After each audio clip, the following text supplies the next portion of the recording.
Já estamos de volta com a edição Manhã. Obrigada pela sua companhia. E hoje, quarta-feira, é dia de Fala Doutora.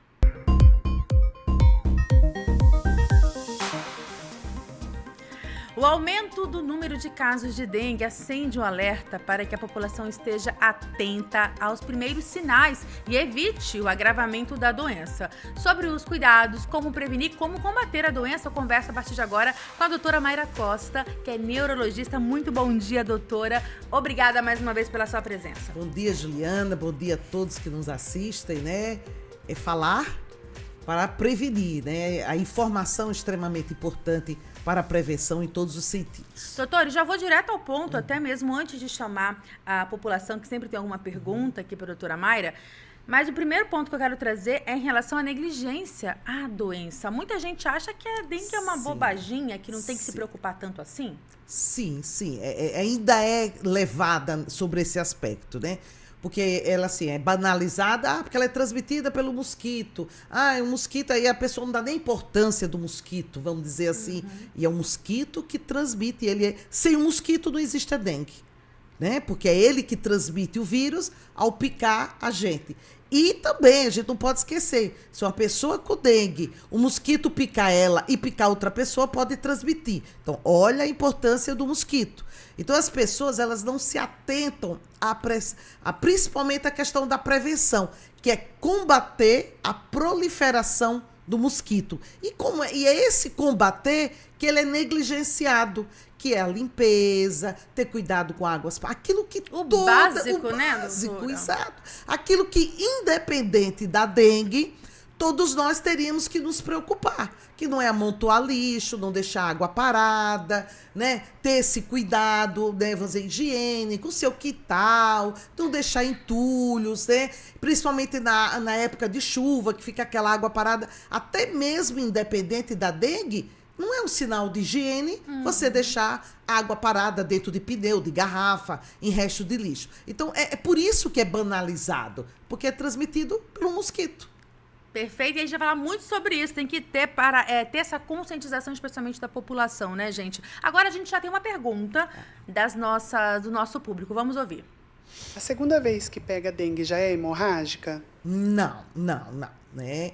Independente, lógico que são 4 tipos de vírus da dengue, tá? Então, o nosso sistema imunológico, ele grava isso. Então, às vezes, dependendo eu não lembro direito se é um tipo 2 com 4, que aí aquilo você fica guardado na memória. E aí, quando você pode ter outra dengue, vamos dizer assim, com outro vírus, então o seu sistema imunológico, ele pode reagir de uma forma mais intensa.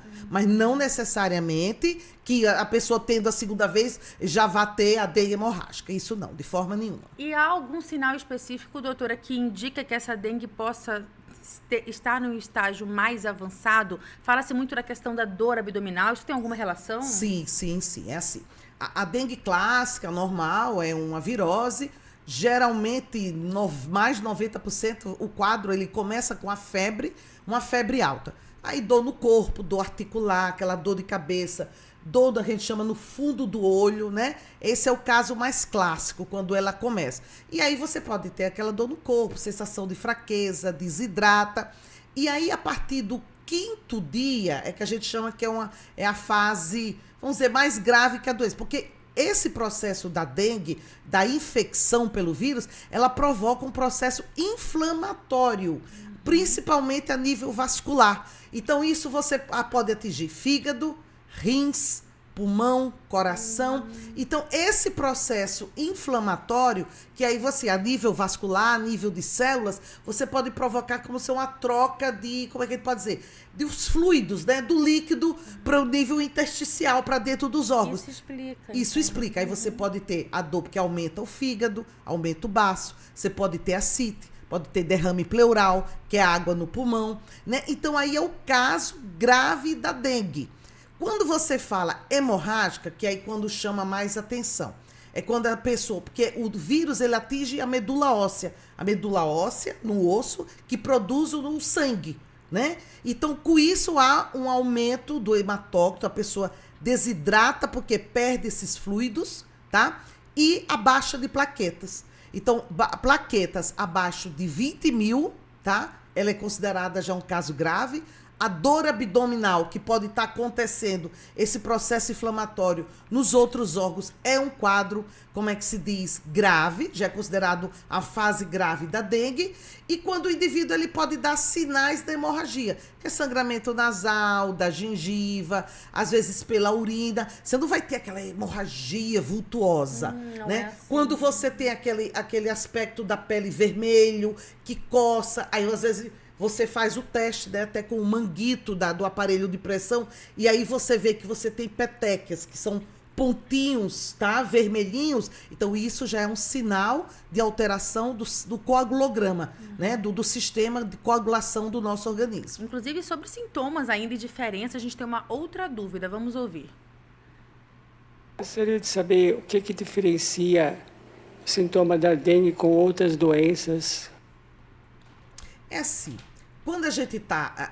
primeiro a parte epidemiológica, vamos dizer assim. Por exemplo, a gente está no verão, né? Tava assim, calor, chuva, e aí começa a ter alguns casos. Então, epidemiologicamente, nesse momento, quando as pessoas começam a apresentar esses sintomas de febre, dor no corpo, dor de cabeça, como eu falei, né? Dores articulares, então vocês, poxa, o que está acontecendo na mais? época, Dengue, tá né? na época de dengue. Então, epidemiologicamente, você já pensa que pode ser dengue.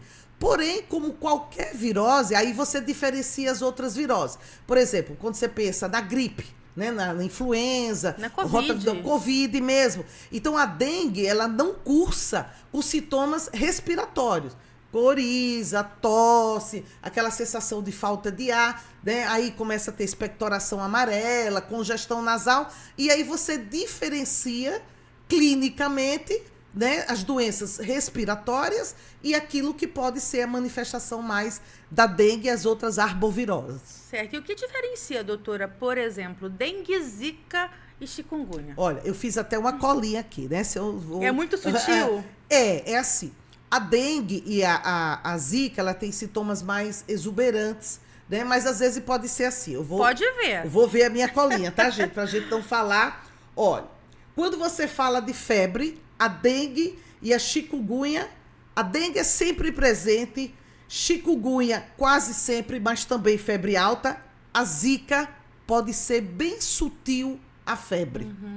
Quando você fala da dor articular, a dengue quase sempre presente, chikungunya é mais exacerbado essa dor articular, inclusive você pode ter edema, inchaço nas articulações, como se você tivesse com artrite, por exemplo. E na zika é dores leves. Aí quando você tem aquele rush, que a gente chama, aquela vermelhidão na pele, que coça, a dengue pode estar presente, como outras doenças que a gente chama como sarampo, rubéola e tudo, né? A chikungunya também pode estar presente nas primeiras 48 horas, logo depois some. E na zika, quase sempre presente. Então aquele rush, né, com a febre baixa, você tem que pensar mais em zika. Por isso que é tão importante, nos primeiros sintomas, correr para um especialista, né, doutora? Sim, Ele que vai te importante, ajudar. ele vai ajudar na diferenciação, né? E no tratamento. A coceira, dengue leve, chikungunya presente, mas no caso leve. E a coceira na zika, ela é mais intensa, aquele prurido, sabe? Que você coça. E a vermelhidão nos olhos, aquele hiperemia, né, dentro do olho, na dengue não tem. Na chikungunya pode ter. E na zika também mais, como é que se diz? É mais comum? Mais comum, exatamente. Tá, e dá pra ver e rever pra você ter noção exatamente do que pode estar acontecendo com você, alguém da sua família. E pra gente encerrar, doutora, vamos falar em relação às obrigações de cada um, do poder público e da população no combate à dengue, que, como a gente frisou no começo, é coisa séria. Qual que é a forma eficaz de combater essa doença? Olha, e primeiro aspecto é a informação. Você tem que estar sempre falando da informação, como fazer essa prevenção. A gente faz. Né? Exatamente. Então, essa é uma das funções do poder público, de levar essa informação, né? Sempre. Quando você está tendo epidemia, né? No caso agora a dengue, não é só em Limeira, não é só em São Paulo, você tem que estar falando. Porque as pessoas escutam, elas prestam atenção e elas começam a pensar nisso. Começa a ser um hábito. E né? as ações também. E do as poder ações, público, que aí né? vem a questão da limpeza, né? Não deixar o mato alto, ver aonde tem, vamos dizer, às vezes tem denúncias, né, de casas abandonadas, fechadas, que tem piscinas, telhados, calhas. Então o poder público ele tem que verificar isso, porque eu não posso entrar na sua casa, mas o poder público, se tiver uma denúncia, ele pode, de uma forma coercitiva, ir lá naquela casa, limpar, fazer o que tiver que ser feito. Né? Então, o poder público tem esse mecanismo, além da grande informação. E também, quando você fala de tratamento, aí a gente sabe que os hospitais estão lotados. Né? E não é só dengue, porque as outras doenças também continuam acontecendo. Né? Então, é onde tem que ter, assim, na minha visão, um local, não nos hospitais particulares, mas, vamos dizer, nas UBSs, né, poderia ter um lugar, vou chamar entre aspas, mais específico, porque qual é o tratamento da dengue? Entre aspas, é simples. É o analgésico para febre e para dor e a hidratação. Então, muitas vezes, o indivíduo não consegue hidratar pela boca porque ele tem náuseas e ele vai vomitar. Então, ele vai desidratar mais ainda. Então, a hidratação ela tem que ser venosa, através do soro, né? Você não vai sair dando soro, porque é dengue, tem que tomar soro. Não. Você tem que avaliar clinicamente aquele paciente para você fazer a hidratação venosa. Ou seja, ações do poder público são fundamentais, a gente sabe, né? Sim. Porém, a população também tem que entrar com a sua parte, né? Com certeza. Quando você fala de prevenção, aqueles cuidados. Porque assim, a minha casa, sou eu que cuido. Sim. Né? Então, esses cuidados do nosso terreno, da nossa casa, é nosso. Né? Aí, se tiver uma denúncia, é que o poder público pode intervir. O poder público ele tem que cuidar da área pública, né? Ou quando tem uma denúncia. Mas a grande maioria é dentro das casas. Cada um precisa ter essa consciência, e esse também foi o objetivo dessa nossa conversa de hoje. Doutora Mayra, muito obrigada mais uma vez por esse assunto, por um tema tão importante. Semana que vem a gente está de volta. Com certeza, muito obrigada. Ótimo dia, ótima semana. Obrigada pela sua companhia também. Fique agora com Alerta Total e amanhã eu te espero a partir das 10 horas.